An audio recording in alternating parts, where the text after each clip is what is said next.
সবাইকে স্বাগতম জানাচ্ছি। আমরা আজকে শিখাবো বাই ডিফল্ট ফন্ট। আমরা জানি যে মাইক্রোসফট ওয়ার্ড যখন আমরা ওপেন করি তখন একটা ফিক্সড ফন্ট, যেমন আমরা জানি যে ক্লিব্রি ফন্টটা অটোমেটিকলি ওপেন হয়। আমরা চাচ্ছি যে এই ক্লিব্রির মধ্যে অন্য কোনো ফন্ট আমরা কি করব, বাই ডিফল্ট হিসাবে সেট করব। এটা কিভাবে করব দেখাচ্ছি। দ্য টাইম নিউ রোমান্স এই ফন্টটা আমরা সবসময় যদি ব্যবহার করতে চাই, বা আমার ওয়ার্ড যদি ওপেন করার পর সেটা আসে, সেটা আমরা কিভাবে সেট করব সেটা আমরা দেখাচ্ছি। সেটা হলো বাই ডিফল্ট ফন্ট। আমরা কন্ট্রোল এন দিলাম, কন্ট্রোল এন দিয়ে একটি নতুন উইন্ডো নিলাম।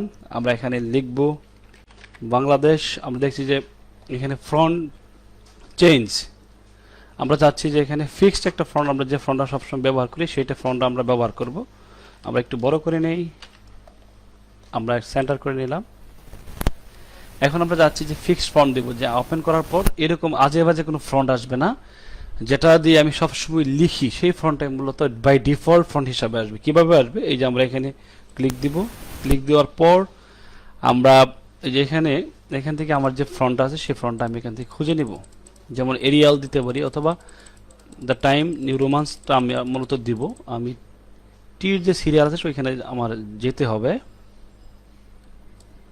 আমরা সহজে চলে যাই, লিখে দিয়ে চলে আসবে যে টাইম দি নিউ রোমান্স। এটাকে আমরা চাচ্ছি যে বাই ডিফল্ট ফন্ট হিসাবে সবসময় আসবে। তো এটা যে রেগুলার থাকে রেগুলার থাকবে, যদি বোল্ড করতে চাই বোল্ড হিসাবে আসবে। আমরা এখানে ক্লিক দিয়ে এই যে আমরা দেখতে পাচ্ছি set as a default, click দিলাম। ক্লিক দেওয়ার পর এখন চাচ্ছে যে আমি প্রত্যেক পেজেই কি অলওয়েজ সবসময় কি চাচ্ছি যে দ্য টাইম নিউ রোমান্স আসবে। তাহলে আমরা অল ডকুমেন্টস আমরা ক্লিক দেবো। ক্লিক দিলেই এই যে এখন আমার প্রত্যেকটা ফন্ট আমরা দেখতে পাচ্ছি, এই যে উপরে দেখতে পাচ্ছি যে টাইম নিউ রোমান্স ফিক্সড হয়ে গেছে। এখন আমি আরেক নতুন উইন্ডো নিই, এখানে দেখাচ্ছে যে টাইম নিউ রোমান্স এটি ফিক্সড হয়ে গেছে। তো আমরা যদি চাই যে কোনো ফন্টকে ফিক্সড করে বা বাই ডিফল্ট হিসাবে আমরা এখানে দেখাইতে পারি। ক্লিব্রি ফন্ট এটা ফিক্সড ফন্ট না, এটা আমরা সেট করে নিতে হবে। প্রথম যে ফন্টটা আছে এটা ক্লিব্রি, সেই জায়গায় আমরা এই টাইম নিউ রোমান্স সেট করে নিব। ধন্যবাদ সবাইকে।